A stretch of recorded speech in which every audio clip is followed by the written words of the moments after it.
राधे राधे। जय श्री कृष्णा। जब मनुष्य जन्म और मृत्यु तथा उसमें मिलने वाले अनेकों कष्टों से थक जाता है, तब वह भगवान श्री हरि की शरण में आता है और उसकी इस आध्यात्मिक यात्रा की शुरुआत होती है। इस आध्यात्मिक यात्रा में सबसे शुभ और शक्तिशाली पड़ाव आता है और वह है एकादशी तिथि, जो उसे अपने आध्यात्मिक यात्रा में अनेक गुना प्रगति प्रदान कर देता है। और ऐसे ही परम पावन एकादशी तिथि बस कुछ ही दिनों में आने वाली है और इस एकादशी का नाम है पाश एकादशी, जिसे परिवर्तनी एकादशी के नाम से भी जाना जाता है। यह वही एकादशी है जिस दिन भगवान श्री विष्णु चातुर्मास के दौरान योग निद्रा में शयन करते हुए अपनी करवट बदलते हैं और इसीलिए यह तिथि परिवर्तनी एकादशी के नाम से जानी जाती है और यह अत्यंत महत्वपूर्ण एकादशी है। तो चलिए आज के इस वीडियो में जानते हैं कि इस बार परिवर्तनी एकादशी कौन से दिन आ रही है, इस दिन के शुभ मुहूर्त कौन से हैं और अगले दिन पारण करने का समय क्या रहेगा, इन सब के ऊपर आज हम चर्चा करेंगे। तो चलिए आज का वीडियो आरंभ करते हैं। भाद्रपद मास के शुक्ल पक्ष में आने वाली परिवर्तनी एकादशी इस बार आ रही है 3 सितंबर 2025 बुधवार के दिन। एकादशी तिथि आरंभ हो जाएगी 2 सितंबर 2025 मध्य रात्रि में 2:23 पर और यह तिथि पूर्ण होगी अगले दिन यानी कि 3 सितंबर 2025 मध्य रात्रि में 2:51 पर। तो इस प्रकार उदया तिथि के अनुसार हम इस एकादशी का पालन 3 सितंबर 2025 बुधवार के दिन करेंगे। इस दिन प्रातः में ब्रह्म मुहूर्त का समय रहेगा सुबह 4:30 से लेकर 5:15 पर और सूर्योदय का समय रहेगा सुबह 6:01 पर और सूर्यास्त का समय रहेगा शाम 6:36 पर। प्रातः काल में भगवान श्री हरि की पूजा अर्चना करने का समय रहेगा सुबह 4:52 से लेकर 6:01 के बीच में और संध्या काल में भगवान श्री विष्णु की पूजा आप कर सकते हैं शाम 6:36 से लेकर 7:45 के बीच में। इस दिन विजय मुहूर्त का समय रहेगा दोपहर 2:24 से लेकर 3:15 तक और राहु काल रहेगा दोपहर 12:18 से लेकर 1:53 तक। इस बार एकादशी तिथि के दिन विशेष रवि योग भी बन रहा है और वह शुरू हो जाएगा सुबह 6:01 से लेकर रात को 9:38 तक। किसी भी शुभ कार्य की शुरुआत करने के लिए रवि योग अत्यंत पवित्र और मंगलमय बताया गया है। एकादशी के दिन भद्रा का वास पाताल लोक में रहेगा और वह शुरू हो जाएगा दोपहर 2:42 से लेकर मध्य रात्रि में 2:51 तक। लेकिन क्योंकि इस बार भद्रा का वास पाताल में है, इसीलिए पृथ्वीवासियों के लिए मंगलमय और शुभ ही रहेगा। इसके कोई भी नकारात्मक परिणाम या असर देखने को नहीं मिलेंगे।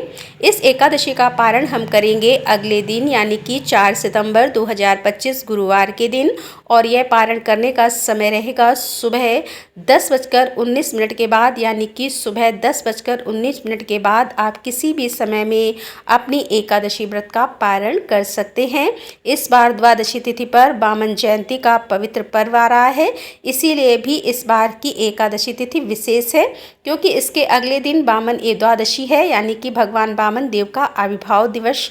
अब देखिए कई स्थानों पर भक्त यह सोचते हैं कि वामन द्वादशी के दिन भी तो हम उपवास का पालन करते हैं, तो फिर एकादशी और द्वादशी का पालन एक साथ कैसे किया जाए। तो देखिए वामन द्वादशी का जो उपवास होता है उसका पालन हम एकादशी वाले दिन ही करते हैं और उसके लिए आपको क्या करना है, तो एकादशी के दिन अब दोपहर में 12 बजे तक कम से कम हमें निर्जल उपवास करना चाहिए यानी कि जल के बिना और अन्न के बिना अगर संभव है तो संपूर्ण 12 बजे तक निर्जल उपवास करें। 12 बजे के बाद आप जल या दूध फल इत्यादि ले सकते हैं, लेकिन अगर आपके लिए संपूर्ण निर्जल उपवास करना संभव ना हो तो आप सिर्फ जल के साथ भी उपवास कर सकते हैं। इसीलिए इस बार आने वाली पाश एकादशी के दिन दोपहर 12 बजे तक बिना जल के या सिर्फ जल के साथ ही उपवास करें और 12 बजे के बाद अगर आपको आवश्यकता लगे तो आप जल दूध फल या फिर एकादशी प्रसाद ले सकते हैं। इस प्रकार उपवास करने से आपका वामन द्वादशी का उपवास भी एकादशी के दिन ही संपन्न हो जाता है।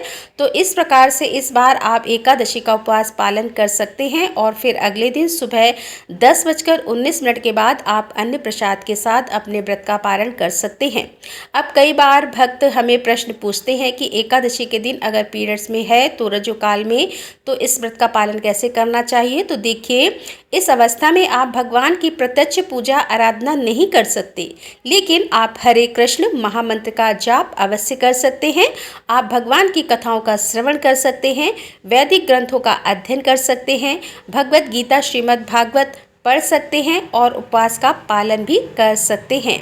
इस दिन अधिक से अधिक प्रयास करें कि हरे कृष्ण महामंत्र का जप करने का, और यह मंत्र है हरे कृष्ण कृष्ण कृष्ण हरे हरे, हरे राम राम राम हरे हरे।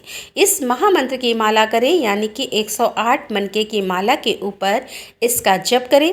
एक मनके के ऊपर पूरा हरे कृष्ण महामंत्र बोलें और इस प्रकार 108 मनके के ऊपर हरे कृष्ण महामंत्र का जप प्रत्येक मनके पर बोलते हुए एक माला पूर्ण करें।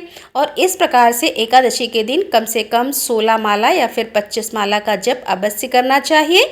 इस दिन अपनी शारीरिक शुद्धता बनाए रखें और शारीरिक अस्वस्थता लगे तो आप दिन में विश्राम कर सकते हैं और एकादशी प्रसाद तथा फल इत्यादि ले सकते हैं। लेकिन किसी भी स्थिति में एकादशी के दिन अन्न प्रसाद बिल्कुल ना लें, किसी भी रूप में किसी भी प्रकार का अन्न ग्रहण ना करें। अपनी मानसिक चेतना को शुद्ध बनाए रखें, अनावश्यक बातों में, कार्यों में समय ना गंवाएं और अधिक से अधिक अपनी चेतना में भगवान श्री कृष्ण का स्मरण रखें और जीवा पर हरे कृष्ण महामंत्र का जप करते रहें। इस प्रकार आप पीरियड्स में भी एकादशी का व्रत पालन कर सकते हैं।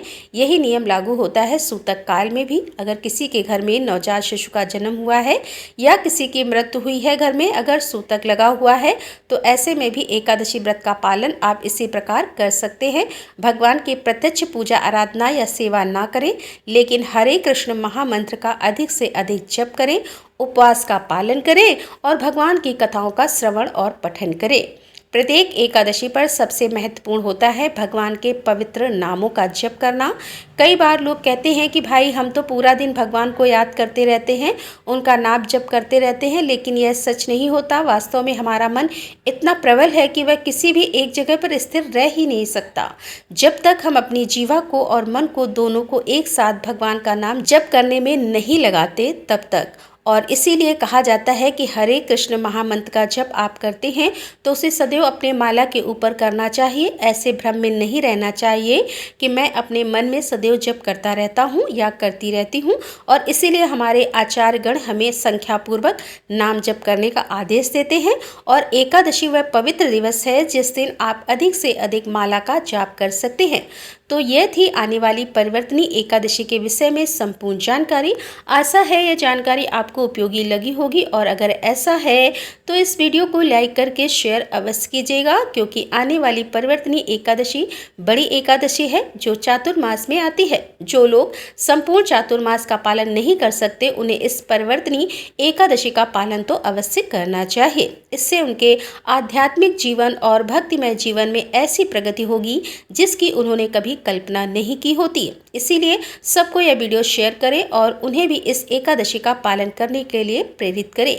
यह सबसे बड़ा पुण्य कर्म है और इस एकादशी की कथाओं को सुनने के लिए आपके अपने चैनल रीता शुक्ला को सब्सक्राइब कर लें, नोटिफिकेशन ऑन रखें। और अगर आप इस व्रत की विधि जानना चाहते हैं तो हमें नीचे कमेंट बॉक्स में लिखकर बताएं। हम आपसे मिलेंगे इन्हीं एकादशी कथाओं के विषय में और महत्वपूर्ण जानकारी और पौराणिक प्रमाणभूत कथाओं के साथ आपके अपने चैनल पर। राधे राधे, जय श्री कृष्णा।